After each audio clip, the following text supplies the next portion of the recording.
Hello दोस्तों, veterans नमस्कार।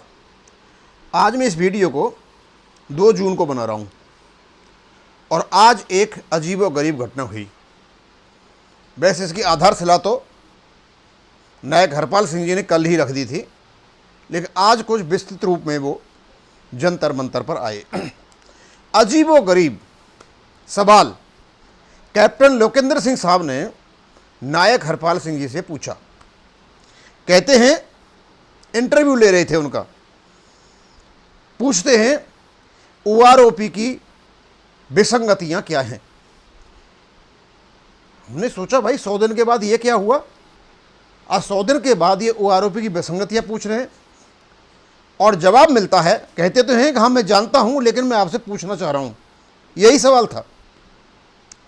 जवाब मिलता है नायक हरपाल सिंह जी का।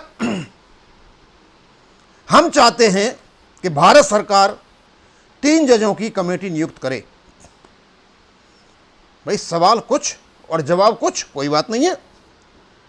और जितने भी संगठन हैं जा करके अपनी अपनी विसंगतियां 3 जजों की कमेटी को बताएं।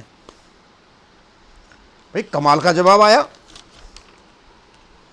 यदि 3 जजों की कमेटी इसको करती हैं तो आप लोग ही कहा करते थे, हम जब कहते थे कि आप एमएससीपी का केस कोर्ट में डाल दीजिए तो कहते थे नहीं, कोर्ट में केस अटक जाता है, बड़ा लंबा समय लग जाता है, हम डायरेक्ट ही सुलझाएंगे। तो आप तो हमसे भी आगे निकल गए। और घोषणा की जाती है साबका सैनिक संघर्ष समिति के जनरल सेक्रेटरी के द्वारा। तो भाई जो दूसरे सैनिक संगठन एफवीए के साथ जुड़े वो कहां हैं? हम तो आशा कर रहे थे इस प्रकार की घोषणा एफवीए के चेयरमैन साहब करेंगे, क्यों उनका यह अधिकार बनता है। अब इन्होंने ये तो नहीं बताया कि उन्होंने इनको अधिकृत किया है या इनका ही बनाया हुआ है 3 कमेटी का। पर 3 जजों की कमेटी की गठन के लिए इनकी मांग कई सवाल खड़े कर देती है। पहला सवाल तो यही है कि अब तक जो 100 दिन से आप आंदोलन चला रहे थे, झूठ के आधार पर जितने भी वीडियो आपने बनाए, लाखों रुपए आपने कमाया झूठ बोल बोलकर, और सारे पूर्व सैनिकों ने पढ़ा, जितना भी पैसा आपके अकाउंट में आया झूठ बोल बोल करके, उसका भी आप जंतर मंतर के हिसाब के साथ हिसाब दीजिए। क्योंकि आपने गाली आपने दी, अश्लीलता आप लोगों ने की, अशिष्टता आप लोगों ने की, और आज कहते हो आपके 3 जजों की कमेटी आ जाए। इसका मतलब हार मान चुके हो आप कि आप कुछ नहीं कर पाए और बड़े ही सीधे तरीके से आप निकलना चाहते हो। और मैं बताना चाहता हूं, आज मैंने कहीं बड़ा लेख देखा, किसी ने भेजा था, उसमें कहीं इनकी कमेटी का गठन हुआ है और उस कमेटी में लगभग वही लोग हैं जो जंतर मंतर पर बैठे हुए हैं। मैं बोला भाई 200 आदमी थे इनके में, तो और कहां चले गए।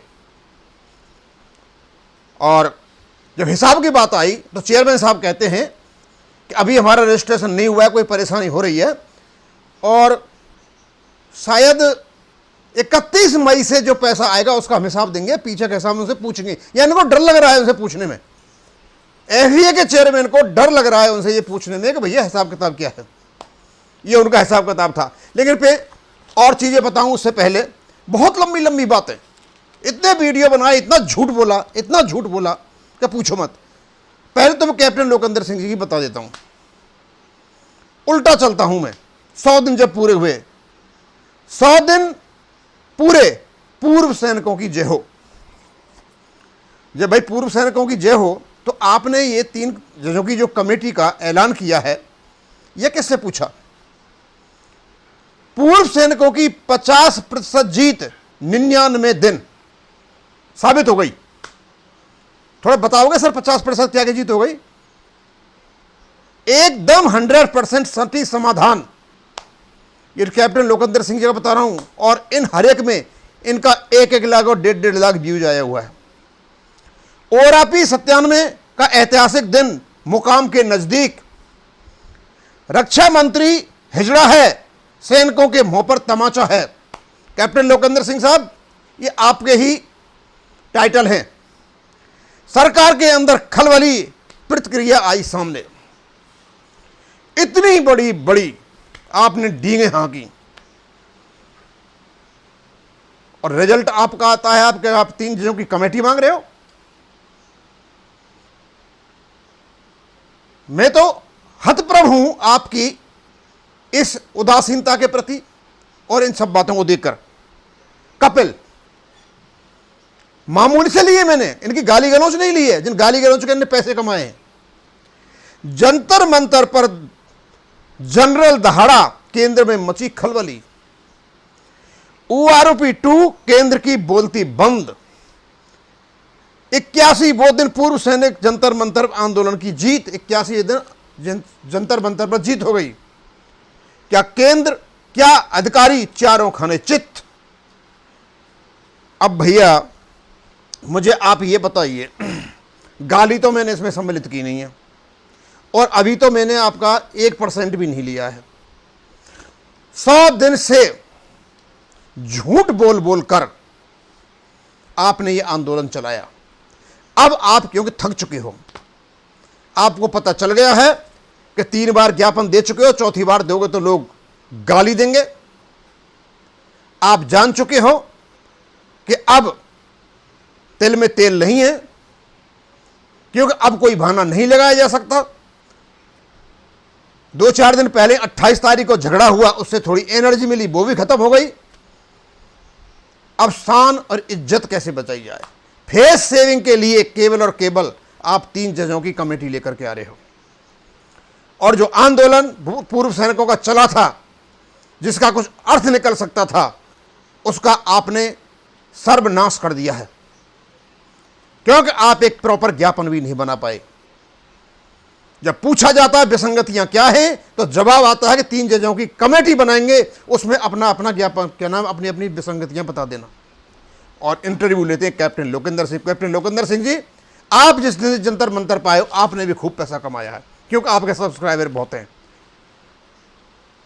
और आप कहते हो कि आपके पास 200 सैनिक संगठन हैं। आप उसकी लिस्ट जारी कीजिए, क्योंकि आज आपकी जो पदाधिकारियों की लिस्ट निकली है, लगभग वही लोग हैं जो जंतर मंतर पर बैठे हैं या साबका के हैं। तो 200 दूसरे वाले वो कहाँ हैं? या आप लोग बहका रहे थे या फरेब कर रहे थे? बहुत अच्छा है, क्योंकि हो सकता है हमें अब आपसे कुछ कहना ही नहीं पड़े, आपके लिए कोई वीडियो ही नहीं बनाना पड़े, क्यों आप हार मान चुके हो। हम आपसे आशा करते हैं कि अब आप झूठ नहीं बोलोगे और जो नुकसान कर चुके हो, आपसी संबंध खराब कर चुके हो, भाईचारा खराब कर चुके हो, जो भेदभाव क्रिएट कर दिया है, जो लोगों में अशांति पैदा कर दी है, हम चाहेंगे अब आप निकल पड़ो और लोगों से कहो हाँ हाँ हमारी गलती है। कोई छोटे नहीं हो जाओगे, उससे सैनिक एकता ही बढ़ेगी। मैं तो किसी को गाली दे देता तो 2 मिनट में मैं तो उससे जाके माफ़ी मांग लेता। गलतियाँ हुई हैं, अब चाहे इधर साइड से हुई हैं उधर साइड से हुई हैं, गलतियाँ हुई हैं और उसके गलत संदेश भी गए हुए हैं। पूर्व सैनिक कोई किसी का दुश्मन नहीं है, सब एक दूसरे को मिल करके काम करते हैं और सेना में तो इतना अनुशासन होता है, इतना प्यार होता है कि पूछो मत। पता नहीं इनमें यहाँ आकर के क्या हो गया है, और ये आंदोलन चला है तब से तो और ही कुछ ज़्यादा हो गया है। अदरवाइज सबसे ज़्यादा एकता, सबसे ज़्यादा प्यार और स्नेह पूर्व सैनिकों में ही होता है। क्यों? वो ना तो झूठ बोलते हैं और ना ऐसा कोई काम करते हैं जो कदाचार का हो। मैं आपसे यही कहूँगा कि आप जो कुछ हो गया ठीक है। क्यों? आज मैंने देखा, अच्छा लगा मुझे कि कोई किसी को उल्टा सीधा लांछन नहीं लगा रहा था। नहीं, डेली में देखता था कोई किसी को गाली दे रहा है, कोई कुछ कर रहा है। 1-2 आए थे, कोई किसी को कुछ कर रहा है, कोई किसी को कुछ कर रहा है। कुछ भी नहीं रखा है इसमें। अब भी टाइम है आपके पास, जो बिगड़ गया उसको संभाल लो और सब एक हो जाओ। एक होकर के चलोगे तो निश्चित रूप से समझ लेना कि आपकी जीत होगी। आज नहीं होगी, कल होगी। अब मैं और तो ज़्यादा कुछ कह नहीं सकता। ठीक है, आपने निर्णय ले लिया कमेटी का, हम ये नहीं कहेंगे कि आप इसको वापस करें। बहुत अच्छा है, चलो भारत सरकार 3 जजों की कमेटी बना देती है और हम विसंगतियों उनके पास रख पाते हैं तो वो भी एक रास्ता है। क्योंकि सुनवाई नहीं हो रही है, कोई सुन ही नहीं रहा है, कोई ब्यूरोक्रेट्स, तो ये भी एक अच्छा रास्ता है। हम आराम से फ्रीली अपनी बात कह सकेंगे। ये आपको बहुत पहले कदम उठाना चाहिए था, 1 महीने के बाद ही। लेकिन 1 महीने तक तो जोश इतना था कि जोश ही कम नहीं हो रहा था। अब मुझे लगता है कि टायर्ड एंड रिटायर्ड दोनों कंडीशन में पहुंच चुके हो, और ये भारत सरकार की जो एपैथेटिक एटीट्यूड है उसमें पहुंचा दिया है। चलो, हम तो भगवान से यही प्रार्थना करते हैं कि आप सब एक हो जाएं, मिल करके चलें और अपने मुकाम को हासिल करें। बस मैं यहीं ख़त्म करूँगा। थैंक यू, धन्यवाद।